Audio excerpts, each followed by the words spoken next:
ನಮಸ್ಕಾರ. ಗುಚ್ಛ ಯೂಟ್ಯೂಬ್ ಚಾನೆಲ್ಗೆ ತಮ್ಮೆಲ್ಲರಿಗೂ ಸ್ವಾಗತ. ನನ್ನ ಹೆಸರು ಅಶ್ವಿನಿ ಶಿವಾನಂದ್. ಇವತ್ತು ಚಂದ್ರಣ್ಣನ ಕತೆ ಹೇಳ್ತಾ ಇದ್ದೀನಿ. ಚಂದ್ರಣ್ಣ ಒಬ್ಬ ರೈತ. ಅಂತಿಂತ ರೈತ ಅಲ್ಲ, ಅವನದು ದೊಡ್ಡ ತೋಪಿತ್ತು. ಅಲ್ಲಿ ಬಹಳಷ್ಟು ಹಣ್ಣುಗಳನ್ನ ಬೆಳೀತಿದ್ದ. ಆದ್ರೆ ಎಲ್ಲ ಹಣ್ಣುಗಳಲ್ಲಿ ಅವನ ತೋಟದ ಫೇಮಸ್ ಯಾವುದು ಅಂದ್ರೆ ಮಾವಿನ ಹಣ್ಣು. ಅವನು ಬಹಳ ವೆರೈಟಿ ಮಾವಿನ ಹಣ್ಣನ್ನ ಬೆಳೆದಿದ್ದ. ಮಲ್ಲಿಕಾ, ಬ್ಯಾಂಗನ್ಪಲ್ಲಿ, ಆಲ್ಫಾನ್ಸೋ, ರಸ್ಪುರಿ, ಹೀಗೆ ಒಂದು ಸುಮಾರು 10-15 ವೆರೈಟಿ ಮಾವಿನ ಹಣ್ಣುಗಳು ಚಂದ್ರಣ್ಣನ ತೋಪಿನಲ್ಲಿದ್ವು. ಚಂದ್ರಣ್ಣನ ತೋಪಿಂದು ಏನು ಸ್ಪೆಷಾಲಿಟಿ ಅಂದರೆ, ಅವನ ಮಾವಿನ ಹಣ್ಣುಗಳಲ್ಲಿ ಒಂದು ಹುಳನೂ ಇರ್ತಿರ್ಲಿಲ್ಲ, ಒಂದು ಹಣ್ಣು ಹುಳಿನೂ ಇರ್ತಿರ್ಲಿಲ್ಲ. ಅಷ್ಟು ರುಚಿಯಾದ ಹಣ್ಣುಗಳನ್ನು ಬೆಳೀತಿದ್ದ ಮತ್ತು ಅಷ್ಟೇ ಫೇಮಸ್ ಆಗಿದ್ದ ಅವನು.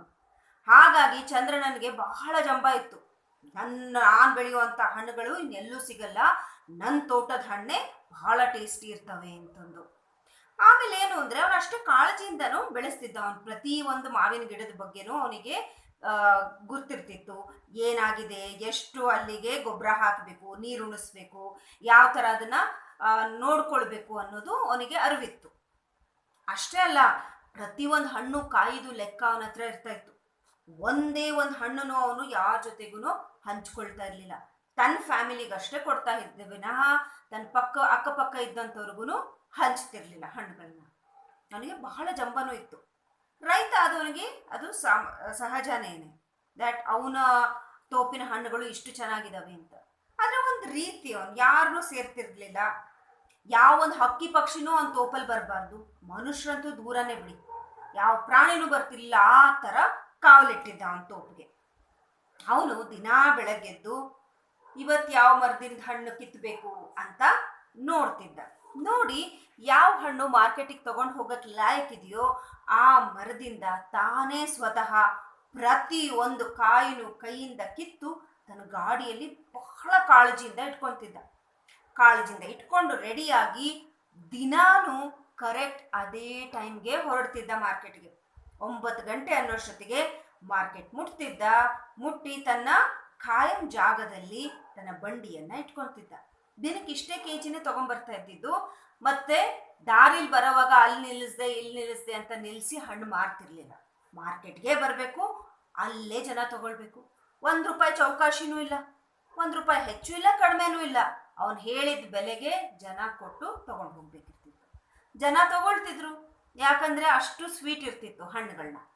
ಸೊ ಹೀಗೆ ಒಂದಿನ 9 ಗಂಟೆಗೆ ಸರಿಯಾಗಿ ಮಾರ್ಕೆಟಲ್ಲಿ ಬಂದು ತನ್ನ ಗಾಡಿ ನಿಲ್ಲಿಸಿದಾಗ ಅಲ್ಲಿಗೆ ಒಬ್ಬರು ಸನ್ಯಾಸಿ ಬರ್ತಾರೆ.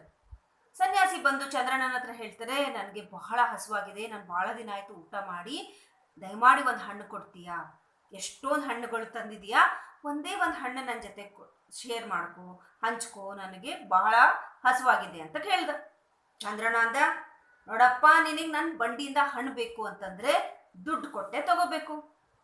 ಸನ್ಯಾಸಿ ಅಂತಾರೆ, ನೋಡು, ನಾನು ಸನ್ಯಾಸಿ, ನನ್ನ ಹತ್ರ ಎಲ್ಲಿಂದ ದುಡ್ಡು ಬರಬೇಕು? ಒಂದು ಕಾಸು ಇಲ್ಲ ನನ್ನ ಹತ್ರ, ದಯಮಾಡಿ ನನ್ನ ಜೊತೆಗೆ ಒಂದು ಹಣ್ಣನ್ನು ಹಂಚ್ಕೋ, ನಿನಗೆ ಒಳ್ಳೇದಾಗತ್ತೆ, ಹಂಚಿದ್ರದ್ದು ಫಲ ಸಿಗತ್ತೆ ನಿನಗೆ ಅಂತ. ಚಂದ್ರಣ್ಣ ಅಂದೆ, ಇವೆಲ್ಲ ನನಗೆ ಹೇಳ್ಬೇಡಪ್ಪ, ನನ್ನ ಹಣ್ಣು ಬೇಕು ಅಂದರೆ ದುಡ್ಡು ಕೊಡಬೇಕು, ತಗೋಬೇಕು.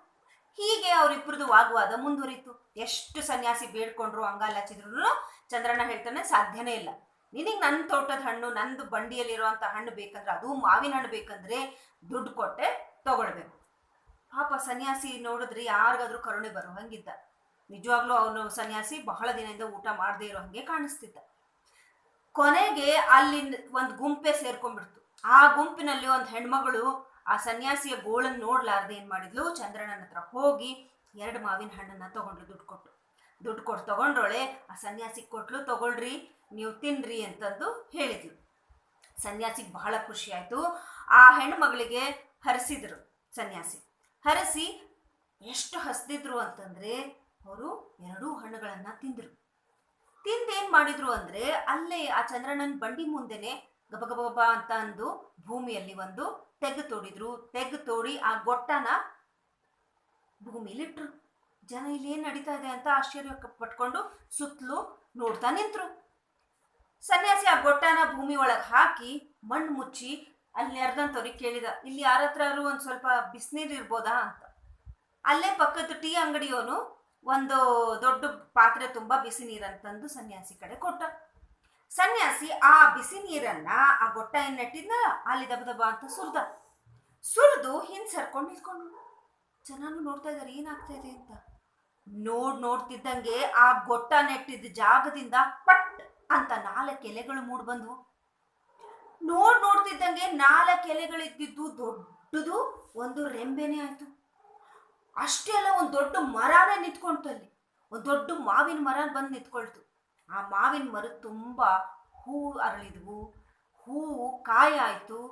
ಕಾಯಿಗಳು ಒಳ್ಳೆ ರುಚಿಯಾದ ಹಣ್ಣುಗಳಾಗಿ ಮಾರ್ಪಟ್ವು. ಜನರಲ್ಲ, ಇದೆಂತ ಆಶ್ಚರ್ಯ! ಈ ಸನ್ಯಾಸಿ ಒಂದು ಗೊಟ್ಟದಿಂದ ಹಿಂಗೆ ದೊಡ್ಡ ಮರಾನೇ ಬೆಳೆಸಿ ಆ ಮರದ ತುಂಬ ಹಣ್ಣುಗಳು ಹೆಂಗೆ ಬಂದ್ವು ಅಂತ ನೋಡ್ತಾನೆ ಇದ್ದಾರೆ. ನೋಡ್ತಿದ್ದಂಗೆ ಸನ್ಯಾಸಿ ತಂದು ಒಂದೇನು ದೊಡ್ಡ ವಸ್ತ್ರ ಇತ್ತು, ಆ ವಸ್ತ್ರ ಹಿಡ್ಕೊಂಡ ಹಣ್ಣುಗಳನ್ನ ಹರಿಯಕ್ಕೆ ಸ್ಟಾರ್ಟ್ ಮಾಡ್ದ. ಹಣ್ಣುಗಳನ್ನ ಹರಿದ್ಮೇಲೆ ವಾಸನೆ ನೋಡ್ದ, ಘಮ್ ಅಂತ ಇತ್ತು.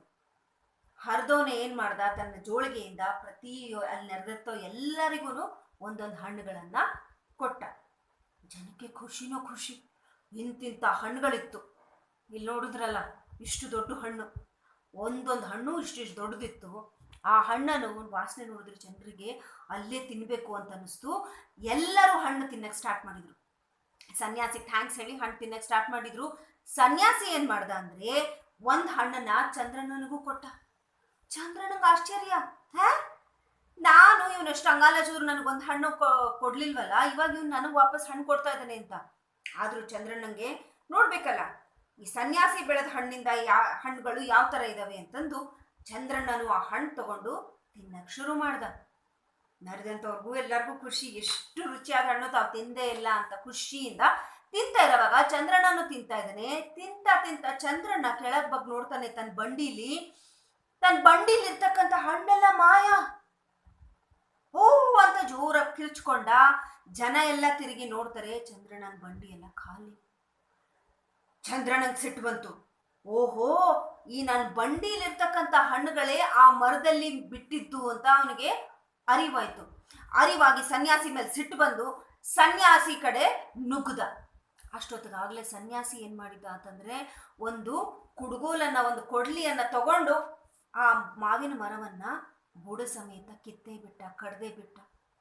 ಜನ ಎಲ್ಲ ತಡೆಯೋ ಅಷ್ಟರಲ್ಲಿ ಸನ್ಯಾಸಿ ಆ ಮರನೇ ಕಡ್ದು ಬಿಟ್ಟಿದ್ದ. ಚಂದ್ರಣ್ಣನಿಗೆ ಇನ್ನೂ ಸಿಟ್ಟು ಬಂತು. ಅಲ್ಲಯ್ಯ, ನನ್ನ ತೋಪಿನ ಹಣ್ಣಿನ ಗೊಟ್ಟದಿಂದ ಈ ಮರ ಬೆಳೆದಿದ್ದೆ, ಆ ಮರ ಕಡದೆ ನನ್ನ ಬಂಡಿಲಿರ್ತಕ್ಕಂಥ ಹಣ್ಣುಗಳೇ ಆ ಮರದಲ್ಲಿ ಬಿಟ್ಟಿದ್ದನ್ನ ನೀನು ಪುಕ್ಷಟೆ ಎಲ್ಲರಿಗೂ ಹಂಚಿದೀಯಾ ಅಂತಂದು ಜೋರ್ ಮಾಡ್ತಿದ್ದಂಗೆನೆ ಸನ್ಯಾಸಿ ಸುಮ್ಮನೆ ಒಂದು ಮುಗುಳ್ನಕ್ಕು ಆ ಕಡ್ದಿರ್ತಕ್ಕಂತಹ ಮರವನ್ನೇನ್ ಮಾಡ್ದ, ದರ ದರ ದರ ದರ ಎಳ್ಕೊಂಡು ಹೊರಟೇ ಬಿಟ್ಟ. ಚಂದ್ರಣ್ಣ ಸನ್ಯಾಸಿಯಿಂದ ಓಡ್ತಾನೆ, ಆದ್ರೆ ಸನ್ಯಾಸಿ ಕೈಗೆ ಸಿಗ್ಬಾರ್ದ. ನೋಡ್ತಿದ್ದಂಗೆ ಸನ್ಯಾಸಿ ಕಣ್ಣಿಂದ ದೂರ ಹೋಗೇ ಬಿಟ್ಟ. ಎಲ್ಲರಿಗೂ ಆಶ್ಚರ್ಯ, ಇದೇನು ನಡೀತಿಲ್ಲಿ ಅಂತ. ಓಡಿ ಓಡಿ ಓಡಿ ಹೋಗಿ ಚಂದ್ರಣ್ಣ ಸುಸ್ತಾಗಿ ಒಂದ್ ಕಡೆ ನಿಂತ. ಅಲ್ಲಿ ನೋಡ್ತಾನೆ, ಒಂದು ಕಟ್ಟಿಗೆ ತುಂಡು ಬಿದ್ದಿದೆ. ಆ ಕಟ್ಟಿಗೆ ತುಂಡು ಎತ್ಕೊಂತಾನೆ. ಅದು ನೋಡಿದ್ರೆ ತನ್ನ ಹಣ್ಣಿನ ಗಾಡಿಯ ಒಂದು ಹಿಡುಕಿ. ಓಡಿ ತನ್ನ ಹಣ್ಣಿನ ಬಂಡಿ ಹತ್ರ ಹೋಗಿ ನೋಡಿದ್ರೆ ನಿಜವಾಗ್ಲೂ ಅವನೇನ ಹಿಡ್ಕಿ ಹಿಡ್ಕೊಂತಾರಲ್ಲ ಆ ಗಾಡಿದು ಒಂದು ಹಿಡ್ಕಿ ಕಿತ್ತು ಹೋಗಿದೆ. ಆವಾಗ ಅವನಿಗೆ ಏನಾಯ್ತು ಅಲ್ಲಿ ಅನ್ನೋದು ಅರಿವಾಯ್ತು. ತಾನು ತಪ್ಪು ಮಾಡಿದೆ ಅನ್ನೋ ಒಂದು ಅರಿವು ಆಯ್ತು. ಒಬ್ಬ ಹಸಿದು ಬಂದಂತಹ ಒಬ್ಬ ಸನ್ಯಾಸಿಗೆ, ಏನು ಗತಿ ಇಲ್ಲದೆ ಇರುವಂಥ ಒಬ್ಬ ಸನ್ಯಾಸಿಗೆ ತಾನು ಒಂದು ಹಣ್ಣು ಕೊಡಲಿಲ್ಲ. ಏನಾಯ್ತು ಕೊನೆಗೆ, ಅವನ ಬಂಡಿಲಿರ್ತಕ್ಕಂಥ ಹಣ್ಣುಗಳು ಎಲ್ಲರ ಪಾಲಾಯ್ತು. ಆವಾಗ ಅವನಿಗೆ ಅರ್ಥ ಆಯಿತು, ಕೊಟ್ಟಿದ್ದು ತನಗೆ, ಬಚ್ಚಿಟ್ಟಿದ್ದು ಪರರಿಗೆ ಅಂತ. ಆ ಮಾತಿನ ಅರ್ಥವತ್ ಆಗಿ ಚಂದ್ರಣ್ಣ ಅವನಿಗೆ ತನ್ನ ಹಣ್ಣುಗಳ ಬಗ್ಗೆ ಗರ್ವ ಅಂತೂ ಇದ್ದೇ ಇತ್ತು, ಆದರೆ ಹಂಚಿ ತಿನ್ನಬೇಕು ಅನ್ನೋ ಒಂದು ಮಾತಿನ ಅರಿವು ಆಯಿತು. ಈ ಸನ್ಯಾಸಿ ಮಾಡಿದ ಒಂದು ಪಾಠ ಕಲಿಸಿದ, ಅದನ್ನು ಚಂದ್ರಣ್ಣ ಇಡೀ ಜೀವನ ತುಂಬ ನೆನಪಿಟ್ಕೊಂಡ. ಅವನು ಒಳ್ಳೆ ರೈತ ಆಗಿದ್ದ. ಇನ್ನೂ ಹೆಚ್ಚಿನ ಒಳ್ಳೆತನ ಅವನು ಮಾಡ್ಲಿಕ್ಕೆ ಶುರು ಮಾಡ್ದ. ತಾನು ಹೇಗೆ ಅಷ್ಟು ಒಳ್ಳೆ ಮರಗಳನ್ನು ಬೆಳೆದ, ಹೇಗೆ ಅವನ್ನ ಕಾಪಾಡ್ತಾನೆ ಅನ್ನೋ ಬಗ್ಗೆ ಬೇರೆ ರೈತರ ಜೊತೆಗೂ ಆ ಒಂದು ಇನ್ಫಾರ್ಮೇಶನ್ನ ಹಂಚ್ಕೊಂಡ. ಈಗ ಹಕ್ಕಿಗಳು ಬಂದರೂ ಅವನಿಗೆ ಏನು ತೊಂದರೆ ಆಗ್ತಿರ್ಲಿಲ್ಲ. ಯಾಕಂದ್ರೆ ಹಕ್ಕಿಗಳು ಪ್ರಾಣಿಗಳು ತಿನ್ಲಿ ಅಂತಾನೆ ಕೆಲವು ಹಣ್ಣುಗಳನ್ನು ಅವನು ಎತ್ತಿಟ್ಟು ಬಿಡ್ತಿದ್ದ. ಅಷ್ಟೇ ಅಲ್ಲ, ಬಡವರಿಗೂ ಒಂದು ಪಾಲು ಅಂತ ಹಣ್ಣುಗಳನ್ನು ಎತ್ತಿಡಕ್ಕೆ ಶುರು ಮಾಡ್ದ. ಆಗ ಎಲ್ಲರೂ ಚಂದ್ರಣ್ಣನಿಗೆ ಬಹಳ ಪ್ರಶಂಸೆ ನೀಡಕ್ಕೆ ಶುರು ಮಾಡಿದ್ರು, ಅವನಿಗೆ ಪ್ರೀತಿಸೋಕೆ ಶುರು ಮಾಡಿದ್ರು. ಅಷ್ಟೇ ಅಲ್ಲ, ಚಂದ್ರಣ್ಣ ತನ್ನ ಗಿಡಗಳನ್ನು ಇನ್ನೂ ಬೇರೆ ರೀತಿಯಲ್ಲಿ ಪ್ರೀತಿಸಕ್ಕೆ ಶುರು ಮಾಡ್ದ. ಹೇಗನ್ನಿಸ್ತು ಚಂದ್ರಣ್ಣ ಮತ್ತು ಆ ಮಾವಿನ ಹಣ್ಣಿನ ಕಥೆ? ಅದನ್ನು ದಯಮಾಡಿ ಕಮೆಂಟ್ಸ್ನಲ್ಲಿ ಬರೆದು ನನಗೆ ತಿಳಿಸಿ. ಲೈಕ್, ಶೇರ್, ಸಬ್ಸ್ಕ್ರೈಬ್ ಮಾಡೋದನ್ನು ಮರಿಬೇಡಿ.